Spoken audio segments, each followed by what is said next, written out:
गरीब ससुराल वालों ने खाया जादुई कड़ी चावल। माँ, बहुत जोरों की भूख लग रही है, कुछ खाने के लिए बना दो ना। जो मेरे पास वो लाल चाय ही पी है, भूख के मारे पेट दर्द हो रहा है। बच्चों, घर में तो कुछ भी नहीं है, तुम यहीं रखो, मैं आस पड़ोस से खाना मांग कर लाती हूँ। शीतल अपने पड़ोसियों के घर में खाने के लिए कुछ मांगने के लिए जाती है। वहीं उसके दोनों बच्चे अपनी माँ के आने का बेसब्री से इंतजार कर रहे होते हैं कि तभी उन्हें घर के बाहर से आवाज आती है। दोनों बच्चे जैसे ही घर के बाहर जाते हैं तो देखते हैं कि कढ़ी चावल ले लो, कढ़ी चावल, गर्मा गर्म कढ़ी चावल, पालक और प्याज के पकौड़े के साथ गर्मा गर्म कढ़ी चावल ले लो। सिर्फ 30 रुपए प्लेट, 30 रुपए प्लेट कढ़ी चावल ले लो। अरे ओ कढ़ी चावल वाले भैया, जरा 2 प्लेट कढ़ी चावल तो दी ना। भैया, मेरे 4 प्लेट कढ़ी चावल पैक कर दो। सभी को कढ़ी चावल के ठेले के पास इतनी भीड़ लगाता देख वो दोनों बच्चे भी वहां जाते हैं। चावल की खुशबू से उन दोनों की भूख और ज्यादा बढ़ जाती है। अंकल, हमें भी 1 प्लेट कढ़ी चावल दो ना। ठीक है, लाओ 30 रुपए। लेकिन अंकल, हमारे पास तो 1 रुपया भी नहीं है। अरे जेब में पैसे नहीं है और आए बड़े कढ़ी चावल खाने वाले। वो कढ़ी चावल वाला दोनों बच्चों को डांटकर भगा देता है। बेचारे सारे दिन दोनों बच्चे भूख के मारे पेट पकड़कर घर के दरवाजे पर बैठकर रोने लगते हैं। तभी उनकी माँ शीतल आती है। क्या हुआ बच्चों, तुम दोनों ऐसे रो क्यों रहे हो? माँ, हमें बहुत जोर की भूख लगी थी, इसलिए हम उन कढ़ी चावल वाले अंकल के पास गए, लेकिन उन्होंने हमें डांट कर भगा दिया। माँ, कुछ तो करो माँ, बहुत भूख लगी है। ये भगवान, अब मैं क्या करूं? कहते हैं मुश्किल के वक्त सबसे पहले पड़ोसी ही काम आते हैं, लेकिन आज इन पड़ोसियों ने भी अपनी असलियत दिखा दी।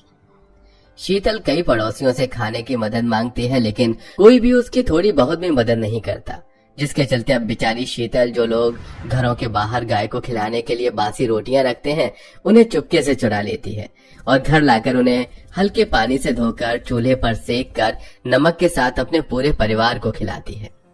माँ, ये रोटी बहुत कड़क है, चबाई नहीं जा रही। खा ले बेटा, खा ले। कभी कभी तो इस रोटी के लिए भी हमें तरसना पड़ता है। न जाने हम गरीब की किस्मत में कोई अच्छा खाना लिखा भी है या नहीं। शीतल का पति नीरज अपना घर खर्च चलाने के लिए एक फैक्ट्री में मजदूरी करता था, लेकिन कभी नीरज को दिहाड़ी मिलती तो कभी नहीं, और अगर जिस दिन दिहाड़ी मिलती भी उस दिन भी पूरा परिवार मुश्किल से बस दाल की खिचड़ी ही खा पाता था। बिट्टू, मुन्नी, तुम दोनों खाना क्यों नहीं खा रहे हो? हमारा ये दाल वाली खिचड़ी खाने का बिल्कुल भी मन नहीं कर रहा है। हमें वो खाना है, वो उस दिन आया था ना। हाँ, वो कढ़ी चावल खाने हैं। माँ, पता है उन कढ़ी चावल में से कितनी अच्छी खुशबू आ रही थी, और पता है उसके अंदर तो पकौड़े भी थे।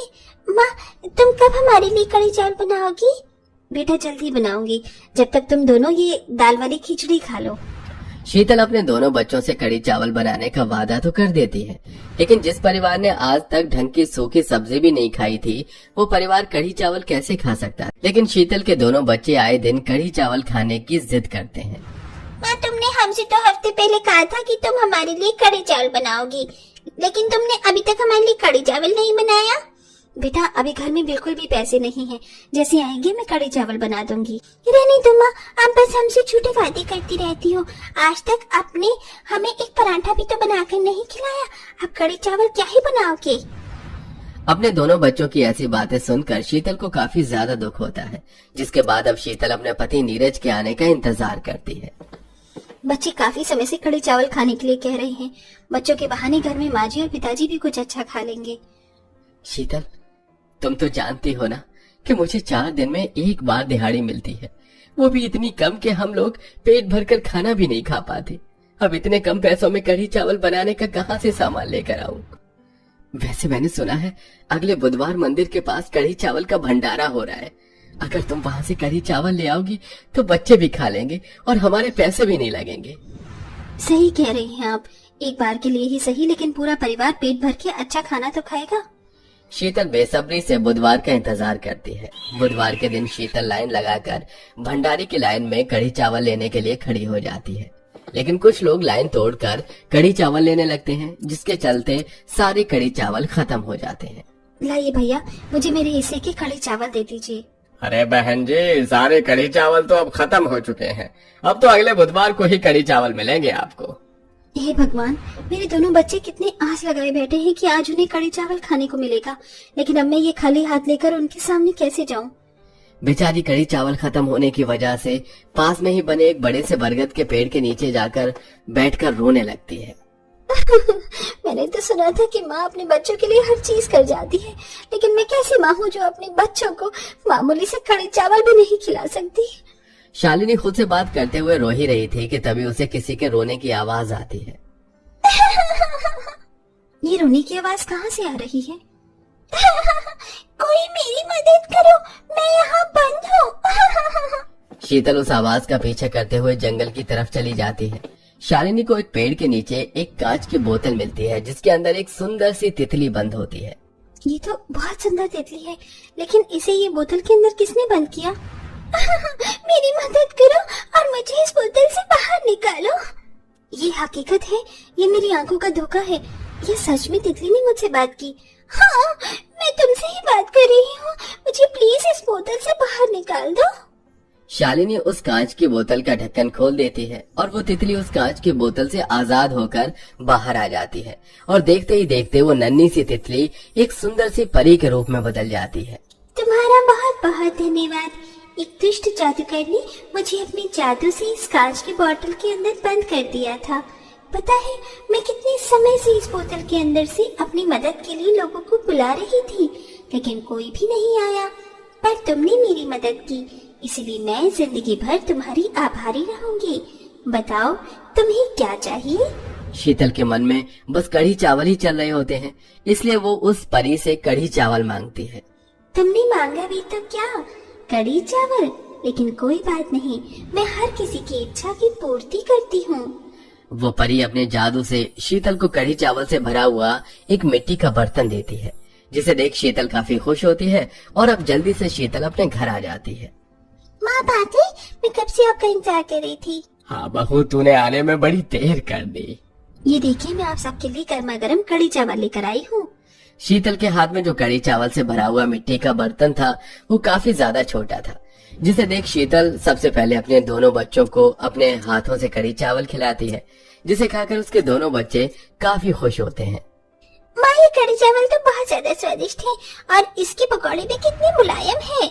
ऐसा लग ही नहीं रहा है जैसे ये भंडारे की कड़ी चावल हैं। ये सच में बहुत अच्छे हैं। बस अगर साथ में थोड़ा सा आम का अचार होता तो मजा ही आ जाता।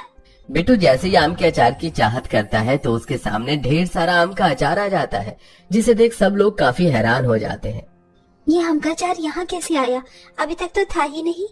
लगता है माँ बिट्टू ने जादू किया है, तभी तो ये आम का अचार यहाँ आया। मैंने तो बस आम का अचार ही खाने को कहा था।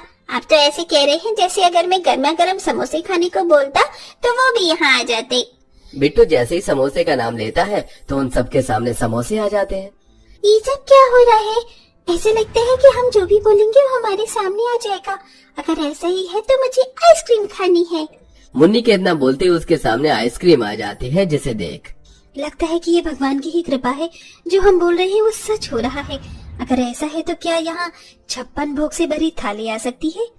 शीतल 3 से 4 बार 56 भोग की थाली का नाम लेती है, लेकिन उसके सामने कोई भी थाली नहीं आती। तभी उस परी के दिए हुए कड़ी चावल में से एक आवाज आती है। जब तक तुम ये जादुई कड़ी चावल नहीं खाओगे तब तक तुम्हारी कही हुई बात सच नहीं। इस जादुई कड़ी चावल को खाने के बाद ही तुम अपना कहा हुआ सच कर सकते हो।